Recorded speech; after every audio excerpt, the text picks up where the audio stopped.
Coming up, it's Philosophy Talk. As leaders in consciousness transfer technology, we have brought humanity into a new era, providing the brightest minds renewed life to fulfill their true potential. Some futurists think one day we will be able to upload ourselves onto a computer and live forever that way. Isn't that just science fiction? We cater to the great, the visionaries, whose loss would be a blow to all of us. Simply put, we offer humanity's greatest minds more time to fulfill their potential. What kind of world would it be if some people achieved immortality through advanced technology while the rest of us died away? Isn't there already enough inequality in the world? Death has some side effects. Our guest is Kevin O'Neill from the University of Redlands. The Technology of Immortality. Now, as you slip away, do you feel immortal? Coming up on Philosophy Talk.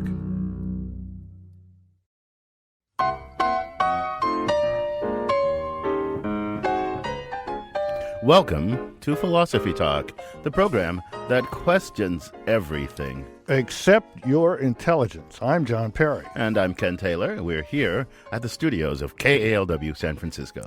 Continuing conversations that began at Philosopher's Corner. That's at the Stanford campus, where Ken teaches philosophy, and I did for 40 years. 40 wonderful years, John. Today, we're thinking about the technology of immortality. Immortality. Well, to me, that means, looking optimistically, heaven. But you don't need fancy technology to get to heaven. You just do what God wants you to, then you die. He takes care of the rest. Now, has Apple or Microsoft come up with a new and improved way of getting to heaven, Ken? John, getting to heaven isn't the kind of immortality we have in mind today. And what we're talking about is living forever, at least for a very long time, right here on Earth. As one writer put it, living until squids evolve to climb trees. That's what we're talking about. And the technology that's going to enable this would be? Well, biologically improved bodies and body parts for one possibility. By harnessing the power of stem cell research and other biological technologies, we could all someday have replacement organs just waiting at the ready whenever we need them, John. Oh, goody, goody. So that's the first one. What's the second one? Think of the potential of computer technology, for example. Oh, yeah. You're going to upload my consciousness onto a computer so that techies can keep me going indefinitely. No thanks. Well, why not? Well, what are they going to do? Stick me in a warehouse somewhere with my only companions being the tech guys who come by and replace my transistor once a month while I play internet games the rest of the time? John, have a little imaginations. You don't have to be confined anywhere at all. You could have a robot body for starters, but heck, you might not even need or care about the body at all. Maybe they could upload your consciousness onto the internet. You could surf the world at the speed of light, entirely free of the constraints of this weighting down body. Oh, yada, yada, yada. Look, Ken, I don't want to be a machine. I don't want to be virtual. I want to be a living, breathing human being. Okay, so you'll stick with the biological approach to immortality. Yeah, you're really not getting it. No matter what form it takes, this is just a terrible idea. The one thing the world is not short of is people. And more keep coming all the time. Well, John, if one benefit if humans evolve into immortal beings, well, then we wouldn't need so many replacement people. Replacement people? You mean children. Cute, cuddly, teachable children. You want to do away with children, the one thing that makes life worthwhile? So that we can have what? A world full of narcissistic old people just getting older. No thanks. John, come on. Let's make the rubber meet the roadie. I'm going to really put this to the test. I'm going to offer you yourself immortality. You take whatever means you like, the biological or the technological. I'm going to offer it to you right now. Would you take it?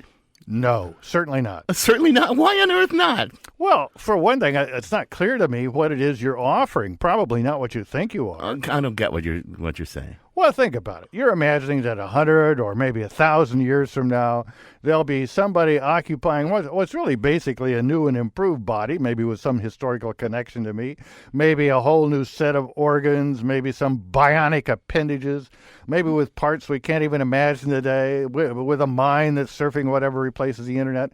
Now, will that person really be me in any sense that counts? Will my relation to that person be anything like my relation to me next week? Not clear to me that it would. I don't know why I would even care about this person. Well, why wouldn't it be you? Come on, John. Well, would or wouldn't. I don't think we have the foggiest idea to apply this concept of one and the same person that evolved with respect to ordinary human beings in your fancy schmancy new technological brave new world. Okay, that's a hard question. I admit it's a hard question, but, it's just one question. It's the question. Why should we care about your technobiological, virtually conscious, futuristic thingies who may be physically nor mentally nothing like the living, breathing human beings that we all are? You want to get these things developed so you're selling it as some kind of immortality, but it's just a different world. Why do we care about it? They probably won't have any idea of who they were. They won't remember being us. Why should we want to become them? Oh, John, I think your Luddite tendencies are just showing through again. That's what I think. Well, Luddite, that's not the worst thing I've been called. Well, let's hear from some people who aren't Luddites at all. People who are actually excited enough about this brave new world that's coming to put their money down on it. Our roving philosophical reporter, Shukun Kalatari, found some people who spend millions, John, in the hopes of living forever. She files this report. Dmitry Itskov is a 34-year-old multimillionaire from Russia. In 2012, he opened up shop in San Francisco with a very interesting mission. I'm trying to create the fully artificial body for the human beings. I'm trying to provide the humanity with their internal life. That's Itskov on CNBC. His real human body wasn't available for an interview. Itskov's startup is called the 2045 Initiative. The company plans to mass-produce lifelike avatars that can be uploaded with the contents of a human brain and consciousness. Kind of like the movie Avatar, except more human and less blue. You are not in Kansas anymore. You are on Pandora. Here's Itskov again. All of us, we're dying, no other option. So I'm trying to create the mechanism which will be very similar in terms of sensations, but the mechanism which will be more reliable, more capable, and which will be more easy to repair. Itskov has already poured millions into what people call cybernetic immortality. He's also getting interest from a lot of hedge funds and venture capitalists. We are facing the time that a new industry, really new industry, is emerging, and it will be much bigger than the internet, than the computer IT industry. It will be something huge that will actually unite almost everything, because this industry will influence the whole human infrastructure. Silicon Valley bigwigs like Peter Thiel, the co-founder of PayPal, are jumping on board the transhumanist train, and they're spending millions in the process. Another San Francisco AI startup called Vicarious recently rounded up over $40 million from tech folks like Mark Zuckerberg of Facebook and Jerry Yang of Yahoo. Then there's Ray Kurzweil, Google's director of engineering. He says in the future, blood cell-sized devices called nanobots will go into our bodies and work with our neurons to keep us healthy from inside. Here's Kurzweil talking to the online forum Big Think. They'll extend our memory, our decision-making faculties, they'll put our brains on the internet, and they'll also enable us to enter a virtual reality environment from within the nervous system. This virtual reality will feel like the real deal. These will be places to interact with other people, and it will be an extension of real reality, just as Second Life is today. I mean, for some people it's a game, for some people it's quite serious. It's a place to be. Dmitry Itskov, the Russian multimillionaire, has no doubt in his mind that we'll be able to extend our lives for a really, really long time, but not forever. For me, live forever is a kind of, marketing word, because we don't know what is forever. For 1,000 years, for a million years. I just want to live, Life extension may come to us through virtual realities or lifelike avatars, or it may not come at all. But Itskov says whatever comes, chances are slim that us mortals will ever attain true immortality. For Philosophy Talk, I'm Shuka Kalantari. Thanks, Shuka, for that interesting and deeply moving vision of a future in which Ray Kurzweil and Peter Thiel and and Mark Zuckerberg continue to live and influence our world. How about Larry Ellison? I wonder if we could get him involved in this so that the future world would really be just a wonderful place. I'm John Perry. With me is my fellow Stanford philosopher, Ken Taylor. And today, we're thinking about the technology of immortality. We're joined now by Kevin O'Neill. He's a professor of philosophy at the University of Redlands. He's author of the forthcoming Internet Afterlife, Virtual Salvation in the 21st Century. Kevin, welcome to Philosophy Talk. I'm glad to be here, and I was laughing during the whole setup because this is also familiar. I'm doing one of my major chapters is on Itzkoff in the book that's coming out. So okay, great. So, but now, how did you get interested in these new routes to immortality? Is it something you hope to take advantage of? no, I don't think so. But my original interest was provoked when I was probably 10 years old, when I went to a Catholic parochial school in New York, Irish Catholic, and somebody in our school died, and in the wisdom of those times, we all went to the funeral and saw the corpse, and it utterly fascinated me. And I used to go to other people's funerals, oddly enough, a bit morbid, but I was just fascinated by the whole scene. So that was the beginning of my interest in death. And then the strange ways philosophers get involved in our murky it had nothing discipline. to do with philosophy. But, so, and then go ahead. Go ahead. Well, I just want to say there's these various ways. Ken and I looked at some of them. Shuka looked at some of them. But what's the most promising, the one, and therefore the one we should think the most about? What I'm most interested in, and this is not strictly philosophical, I'm interested in the people like Itzkoff and another person, Dr. Martine Rothblatt, who are actually offering people the possibility of digital immortality, not in a century, but by 2045. Mm-hmm. That's Ray Kurzweil's singularity date. So those are the people who fascinate me. And what they're proposing is a kind of internet afterlife that's quite well. Let's stop for a second, and you can ask questions for clarification because I don't want to go on forever. So, what they're proposing? Tell me more about what they're proposing. But Shuka used this term in her piece that that intrigued me. We used to talk about gender. There used to be bipolar genders, and then the transgender movement came, and people talked about transsexuality. And she used this term, transhumanism. That's right. Is that what these folks, some of these cyber immortality folks, are proposing, that we become transhuman? Yeah, there's actually two terms. One is transhuman and one is posthuman, and these have been around. Probably the first modern use, Julian Huxley in 1960-something, coined the term. And the idea here is that, and that was captured pretty well in the setup, is that the biological body and its evolution are too inefficient. Now, we're intelligent enough to take control of that process, which is slow and accidental and unpredictable. And the idea here is that we will take control of our own evolution.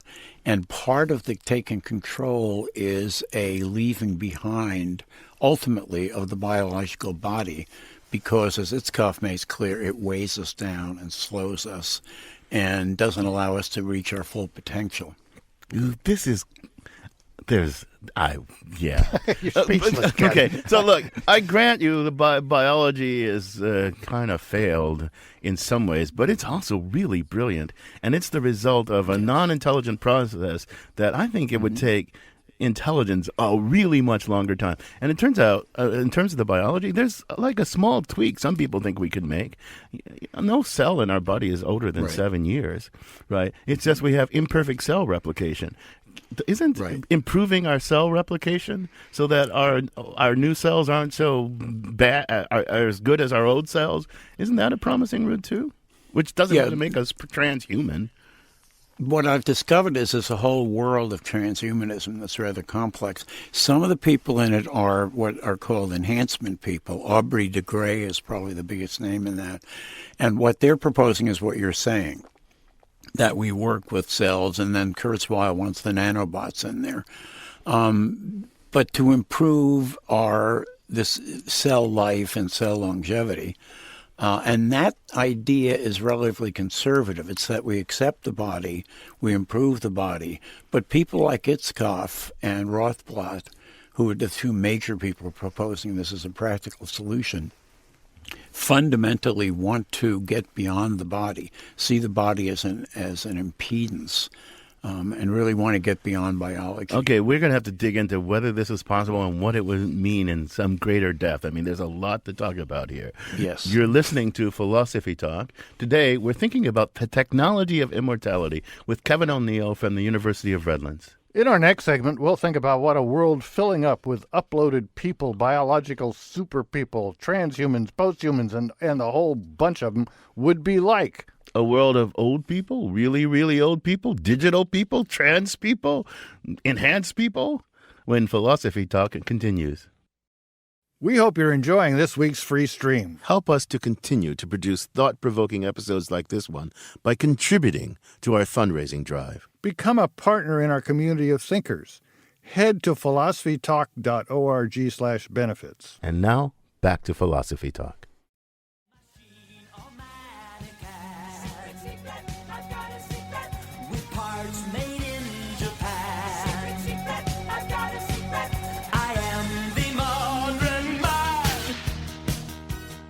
In the future, will we be able to tell the difference between just plain old robots and the modern man, Mr. Roboto, who's achieved technological immortality? I'm John Perry. This is Philosophy Talk, the program that questions everything. Except your intelligence. I'm Ken Taylor, and we're thinking about the technological route to eternal life. Our guest is Kevin O'Neill from University of Redlands. So, Kevin, we're going to talk more about what's feasible and all this sort of stuff, but I want to know what these people are actually imagining for the world and human life. What would it be like for us to live? How would we live together? I mean, what kind of world are they actually imagining? Not what technologies will get us there, but what kind of world are they actually imagining we would be inhabiting?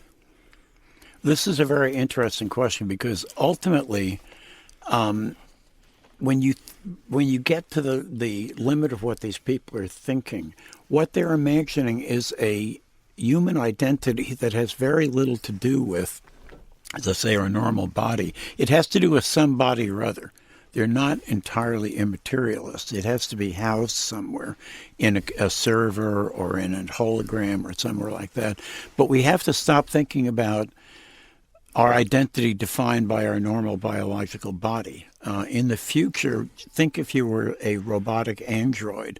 In your house, you wouldn't need a bathroom or a bedroom or a kitchen because none of that would matter. It's just and you could probably have a wheeled version of yourself rather than a car. But think of what else. I mean, so think of what else is connected to the concrete biological beings that we are.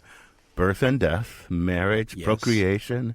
Our social life is surrounded, is driven. I mean, we go out to dinner, right, with our friend to have a pleasant conversation. I mean, so what? I don't know what they're imagining for us. I mean, I can kind of see what the people who think of biological enhancement are imagining, because we remain under most of that way of approaching recognizably human. But I don't understand what these transhumanists are really imagining about our lives, our lived concrete lives.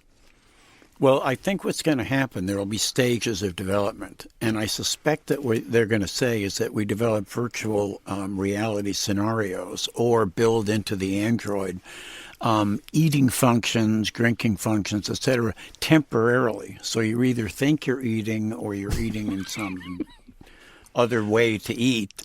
And then eventually they really think our minds are going to change under the influence of having a changed environmental situation.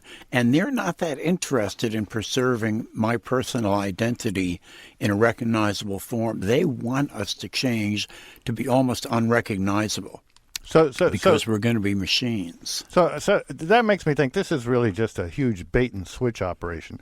I mean, you're the author of a book that's forthcoming, Internet Afterlife, Virtual Salvation in the 21st Century.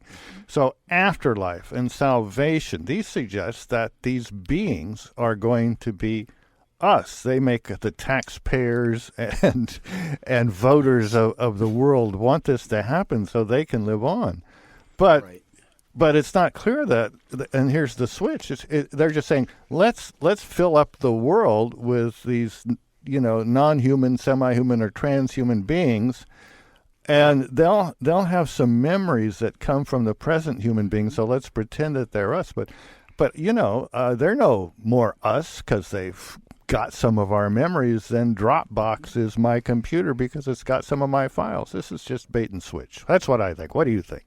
Yeah, I think the secret here is that, again, the people who are proposing this are not committed to maintaining the personal identity that we're used to. In fact, the ultimate vision, and there's a guy named Steinhaus who developed a theory called digitalism, is that we create the entire universe will be transformed into virtual programs that are purely mental, and that we will all occupy a single shared consciousness and be one mind. You know what? It's kind of a weird mysticism. I've got a better idea. Why don't we just go the other way and create a universe that's all vegetables? Then there won't be any violence, and each of these vegetables could have a little chromosome from a living human being, and we would say, there we're living on as vegetables in a peaceful world. I think that would be better than having a world full of Ray Kurzweils living forever. Well, let's think about it. I'm going to try and defend this vision a little bit, not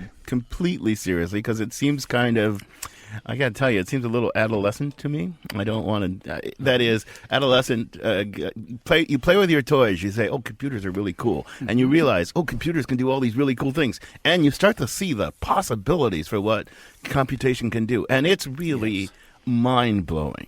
Right? It's really mind blowing. But then you let your technological visions take over and replace a vision about human life and human possibilities, life for humans. But you could say, well, what's so special about humans? What have humans done? They've ruined their freaking planet. They dominate the earth. They squeeze out all. So humans, post-humans will be better. They'll be better for the environment. They won't put such a load. They won't need to consume so much hydrocarbons. They won't need to pump so much stuff into the air. They won't need to destroy animal species and habitat. So with transhumans, my grandchildren and their grandchildren will have a much better world, except, of course, they won't be there. Right, exactly. That's right. What do you think of that, Kevin? Well, again, the idea here is that, there's even proposals that we create children, quote unquote, as representations of ourself online. This Dr. Martine Rothblatt talks about something called a Beeman, which is a computer-generated child who never, ever had a body. But the idea here goes back, and stop me from going on too long, to a very old idea in Western civilization that the mind is a separable set of operations or processes or patterns of information handling. Goes back before Plato, and essentially to be human to many of these guys is not associated with having a body, but with having the patterns of thought that can inhabit what they call any substrate. No, right. That's a profound idea. That's throughout the philosophy of mind. And you don't have to be a Cartesian immaterialist to think that. Right. You can just think, well, the hardware-software distinction. The mind is the software. It's accidentally embedded in a particular hardware, but the hardware is accidental. And the hardware for us, it happens to be human, but it could be non-human hardware, and it could still be continuous. I think we have a caller along this same line. You're listening to Philosophy Talk. We're talking about technological immortality. Ariana is in San Francisco. On the line. Welcome to Philosophy Talk, Ariana. Yes, hello. Thank you for taking my call. I just find that this kind of perspective where one buys immortality is wholly distinctive of late-stage capitalism where everything, even life itself, is commodity. Yes. And this is like a culture that we're living in that upholds the ego as a holy version of yourself, a pinnacle or focal point of evolution, and this version is out of context from the rest of the world. It reveals this kind of narcissism, a sort of hyper-materialistic view that America is known for around the world, and that's actually threatening our planet. When a small number of individuals, largely American, they're employing survivalist tropes in which they uphold their own individual interests, even while our country and our corporations and the ultra-wealthy seem not to be able to figure out such problems as global warming or world hunger, nuclear devastation. Ariana, I'm very sympathetic with your point of view and could listen to you all day, but we probably better go on and see what our guest thinks of all this. So thanks for the call, Ariana. So what do you think, Kevin? Ariana, one aspect of my book that I haven't had time to talk about is precisely that. There is a very old American narrative about death, and one of my theories is that we make up tales about death and represent it to ourselves in ways that are driven by the larger cultural issues. And since at least the 1840s, Americans have wanted death and have thought of death as user-friendly. And we have persisted in creating, as I say, user-friendly and pleasant and hedonistic and narcissistic afterlives. There was a rich literature in the middle of the 19th century around the Civil War time called consolation literature, in which disaffected women who were aggravated at their marginalized position, especially one named Elizabeth Stewart Phelps, created visions of heaven in her best-selling novels, and people loved them. And these visions of heaven were very close to what the transhumanists are now proposing. So this is not a new tendency in America. I'm going to press her question in a slightly different direction from the one she took, because she talked about capitalism. And it seems to me that may play a role, certainly, in the technological revolution thing. But it seems to me, I wonder what you think about it. There's something deeper. There's this focus on the self, self as a possibly immortal thing that is highly Western. So I don't think you could get this same obsession growing up in Eastern cultures, because if you have a Buddhist, Hinduist, Taoist kind of, the self is an illusion, and one gets immortality by merging with the Great One, and separate consciousnesses are not really separate so much. So is this kind of an outgrowth? This is kind of like the extension of the Western conception of the self as this thing that can endure or not endure. What do you think of that thought?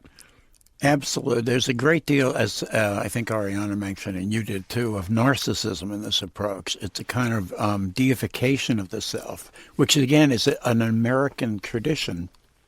We have the experiment of the great city on the hill. We've created our own democracy or our own nation, and we love the selves that do that. And this goes back very much to Descartes and Locke. But yes, there's a great... But at the same time, interestingly, the people who propose posthumanism or becoming one mind tend to get beyond the notion of the individual self into an Eastern idea of one consciousness. So both themes are there. Yeah, we've got another caller, John, in San Francisco. Welcome to Philosophy Talk, John. Yes, hi, thank you. I want to interject a comment. I'd like to note that the basic physics of the universe militates against immortality. For one thing, the sun, like every star, will get hotter as it ages, and in 700 million to a billion years, it'll get so hot that it'll boil the oceans and scorch the surface of the earth. And then also, we are living in a very privileged early phase of the universe where stars can still exist. After a bit of time, they are going to consume all their hydrogen fuel, flare up, shine brightly. John, you're such a downer, dude. Yeah, and so if we do evolve into a long-lived species that is transhumanist or posthumanist, they may see an end coming, and it might induce a sort of anxiety or a sadness, into the mental life that they have. Please. I would take your response on the air. John, that was cool. I love the thought, because look, we're not going to get real immortality because the universe isn't immortal. And if we get long enough to see the death of the universe, so we can be around to anticipate the death of even just our solar system. That's worth paying a lot for. Isn't that depressing as all get up? So wouldn't this in the end make us much more depressed? What do you think, Kevin? What I'm thinking about this is two things. Well, one thing, really. What these people ultimately propose is that the universe will probably not die, even though Itzkov says there's a limit. But some of the people who deal in this field think that if we replace the universe, or the multiverse as it's called, with programs, virtual versions of the universe, it can go on forever, and we can live in it in multiple virtual realities in many different forms forever. See, John giggled, and I think, are these people serious? But the thing is, these are the people, I don't know if everybody knows, the people you're referring to are really wealthy, really successful people. Oh, yes. Are putting extremes amount of money on this and don't tend to waste their money. I mean, they've made all these successful enterprises. Yeah, and Ray Kurzweil's, done a lot of. I should say in saying I don't really look forward to a universe full of Peter Thiels and Ray Kurzweils. I don't mean to say these are not nice people. I mean, I know some of them; they're very nice people. Maybe they'll call in and give us their view. But until then, I think I should question my own assumptions here and say, look, come on, Plato. Since the Old Testament, since the New Testament, the idea that human life falls short, and that there's some realm of ideas that if we were free from the body and free from the things that evolution has foisted on us, would make for a much better life, or something even better than life. And we see some of the same idea in Eastern religions, which want to transcend consciousness. So if technology is really going to make these visions that, after all, were philosophers' visions possible, shouldn't we be a little less skeptical about the possibility? No, you're right. If Plato, you're right. If Plato were around, and he might put money on this technology for just the reasons you say. What do you think about that, Kevin? He might. Yeah, he might well. I think it's always been a dream. I want to make a quick distinction, though, between the traditional Christian and Jewish ideas of heaven, which always involve the body. Mm-hmm. It's a resurrection theme. And the Platonic idea of immortality. These are fundamentally different. And one of the flaws in the Platonic view, which I'll say quickly, is that if you get rid of the body, the soul that survives is somewhat impersonal. And you see that in the Phaedo, and Simmias and Cebes, Socrates' interlocutors, are somewhat disappointed with Socrates' arguments for the immortality of the soul, because in his version, the person, the individual identity, really doesn't survive. Yeah, so there's lots of complicated stuff, though. I mean, Plato and Socrates thought mortality was a mess, though, and if we could, and philosophy was partly about escaping it and seeing the eternal forms and all that. So, I mean, John's right, but we're going to talk more about this after a short break. You're listening to Philosophy Talk. We're talking about the technology of immortality with Kevin O'Neill from University of Redlands. In the next section, we'll consider what we can do to avoid the darker side of this immortality technology. Perhaps the new computer people hybrids will make ordinary humans extinct or turn them into slaves. And what if these hybrids aren't really conscious, just zombies? Might we be creating the zombie apocalypse? Can intelligent public policy forestall this? Old zombies, really old zombies, and pseudo-zombies, plus public policy, when Philosophy Talk continues. Thank you for listening to this week's free stream. Did you know that Philosophy Talk receives no money, not a cent, from the radio stations that air us? And that's why we need your support.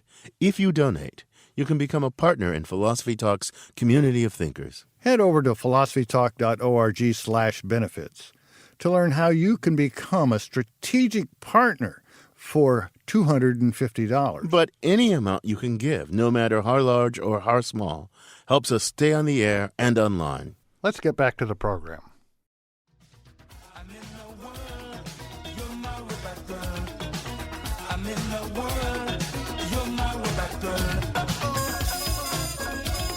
A planet full of robot girls and boys. Would that be a good thing?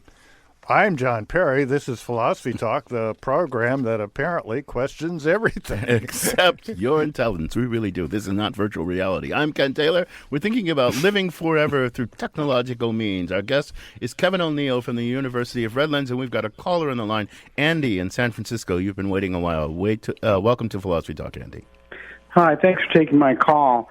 My question is really about, it's a noble effort, and I think it'll probably have a lot of good side benefits.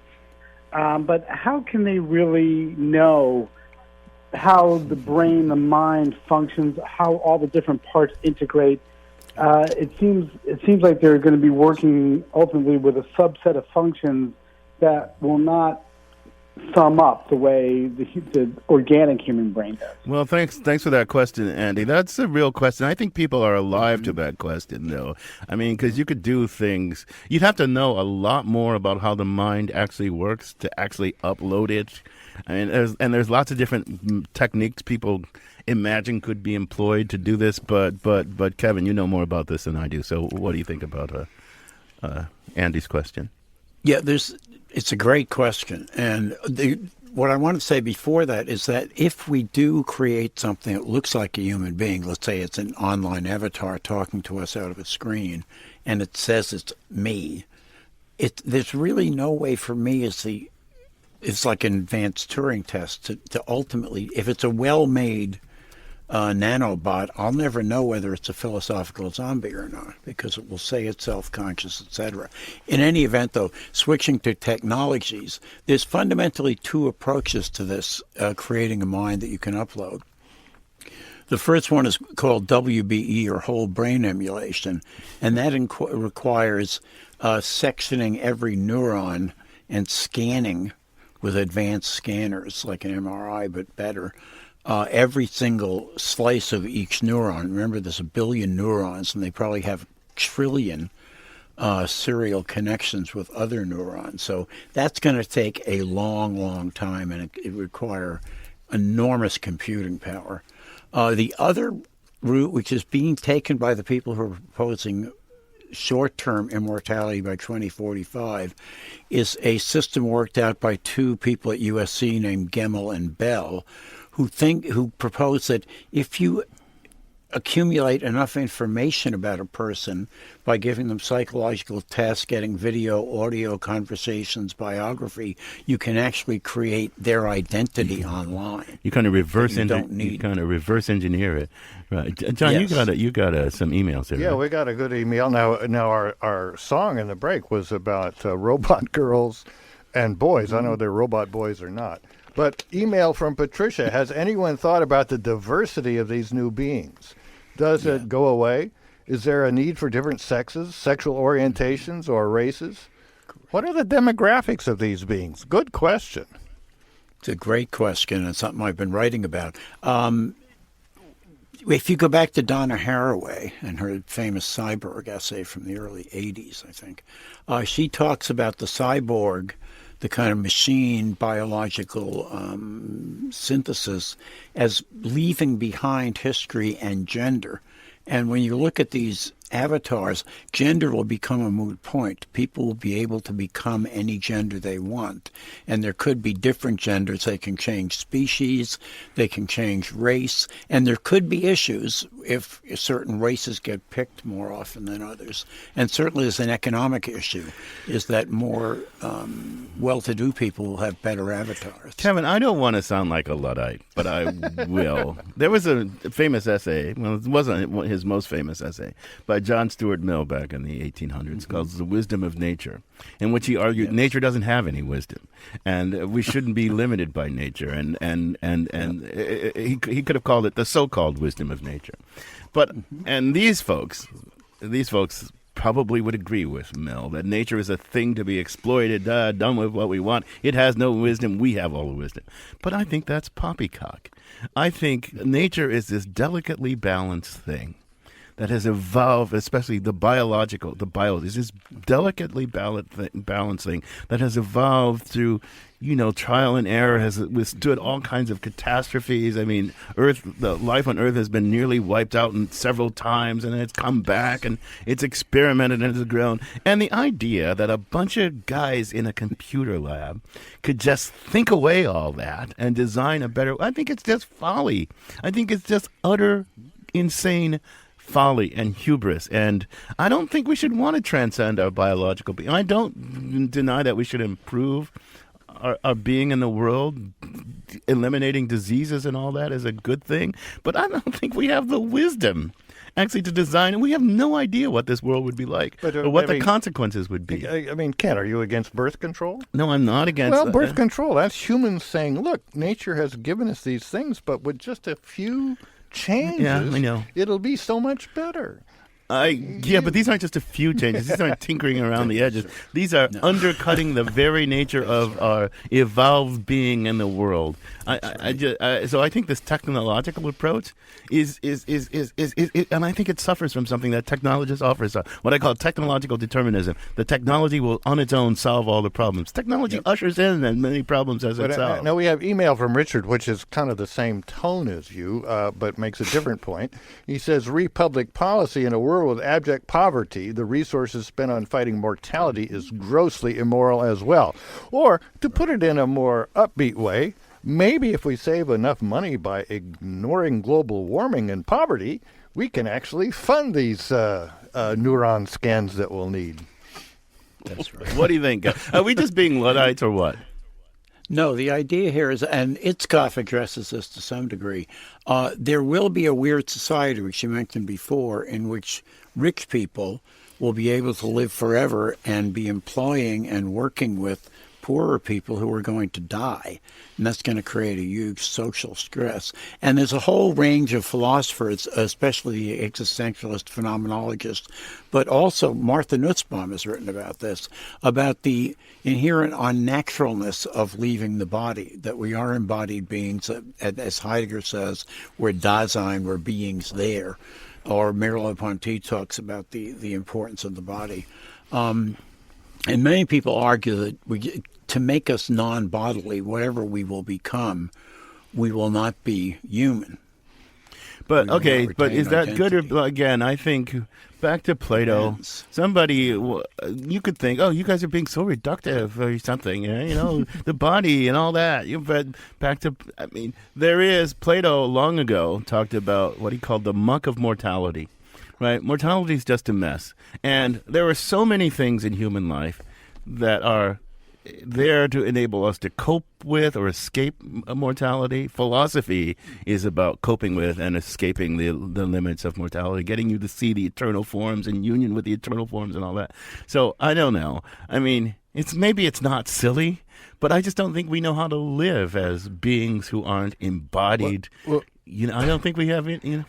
Steve Jobs, who's someone that we should all respect the intelligence of, said that death was one of nature's best inventions because it's what allowed the influx of new life and new ideas.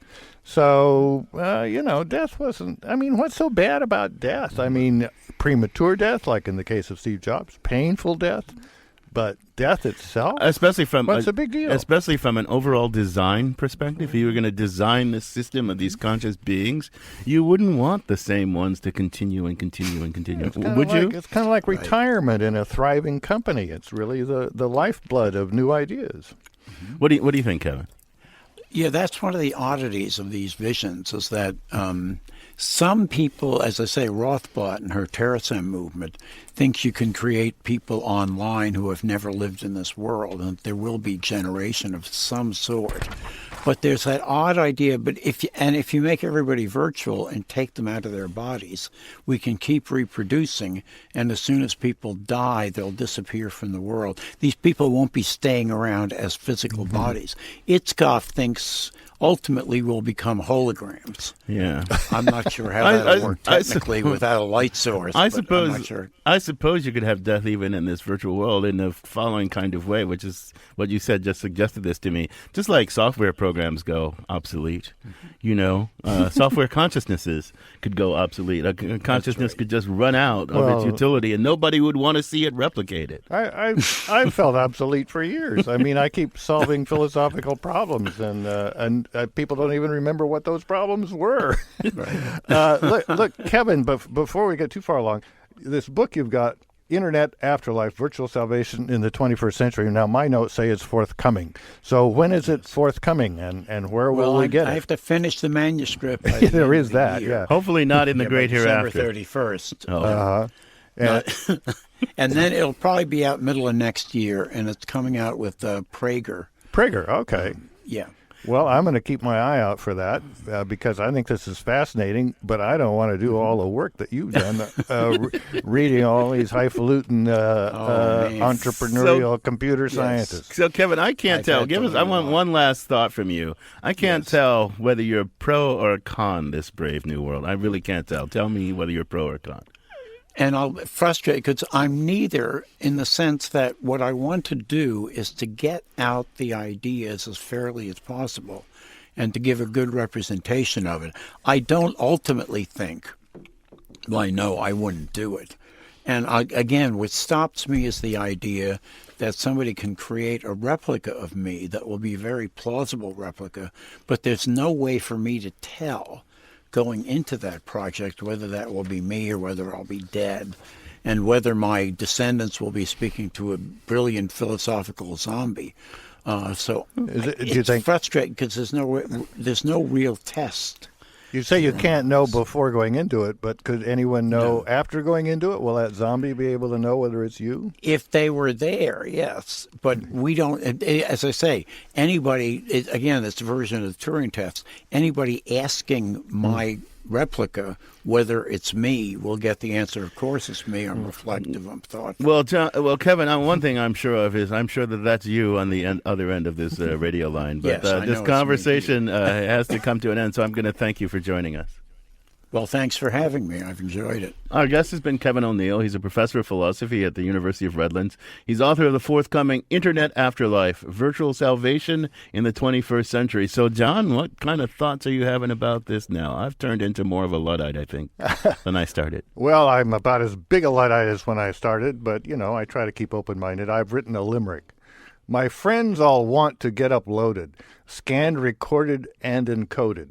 Won't they feel clever, living forever, while I get buried and eroded? Oh, John, now that's clever. My very last thought about this is I am overwhelmed. I am struck again and again by how people think of the technology and think that the technology governs things and will solve things without thinking about the human problem and the human situation that we actually concretely have to deal with. But this conversation continues. It's already begun, and it continues at Philosopher's Corner at our online community of thinkers, where our motto is Cogito ergo blogo. I think, therefore I blog. You too can become a partner in that community by visiting our website, philosophytalk.org. Now, a guy who talks this fast must be half robot already. I'm talking about Ian Scholes, the 60-second philosopher. Ian Scholes, some of us are just not content to be mortal beings and accept the relative immortality that comes with that, by which I mean we might die, but as our bodies decompose, they could become nutrients. Our bodies feed the ducks feed rhinoceroses, we eat the rhinoceroses, and the circle of life goes on forever. So shut up, it's not about you. But some among us just can't let it go. They want to increase our cycle of years, even though it's contrary to nature and can lead to bad science fiction and vampire movies. Not surprisingly, among those who want to expand our years, there are those just depressed about getting old, and there are those who are trying to do something about it. Those people are wealthy. Yes, instead of funding colleges or foundations, these wealthy few are paying for scientists, vitamins, apps, conferences, books, research, and the end result hoped for some, is not just a much longer life, but immortality. Which strikes me as unlikely, but then again, I'm not rich. Maybe there's a way to download one's consciousness into a robot and keep that going for eternity. Sure, why not? I can only say no to that one because I don't have $1 billion to play with. Could be like pouring the old wine into a new bottle, but who would drink it? Wouldn't you get lonely on the shelf all by yourself? I mean, there probably won't be a lot of other billionaire robots in the future. If you are downloading your consciousness into a robot, is it really you? So you'll probably spend all your free time contemplating questions like that, alone, on your shelf. But what about the option of just replacing limbs, organs, etc. as they wear out? Well, you could do that too, I suppose, but it's like that old thought experiment about the used car that you keep replacing parts for.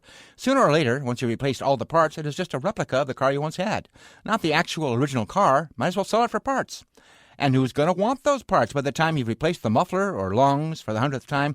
Will human beings even look the same anymore? You might have evolved into Twitter-shaped mollusks who subsist only on gossip and fear. And you, poor replicated human, you will be immortal, but once again, all alone. And how will you clean yourself, human of tomorrow?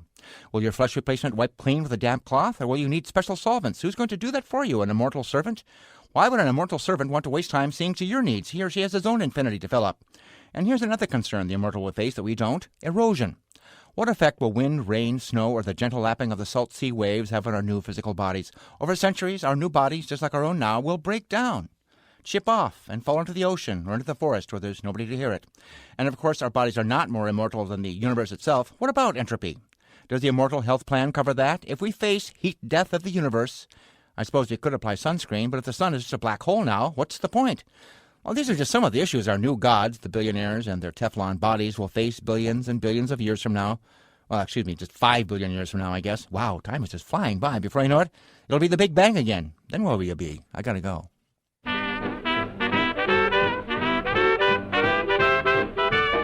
Philosophy Talk is a presentation of Ben Manila Productions and the trustees of Leland Stanford Junior University, copyright 2015. Our executive producer is David Demarest. The program is produced by Devin Strolovich. Laura McGuire is our director of research.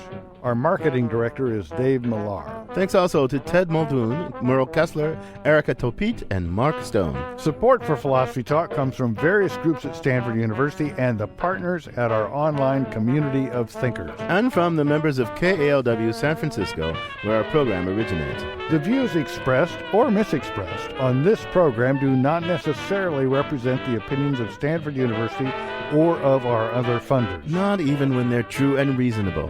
The conversation continues on our website, philosophytalk.org, where you too can become a partner in our community of thinkers. I'm John Perry. And I'm Ken Taylor. Thank you for listening. And thank you for thinking. There is still good in him. He's more machine now than man, twisted and evil.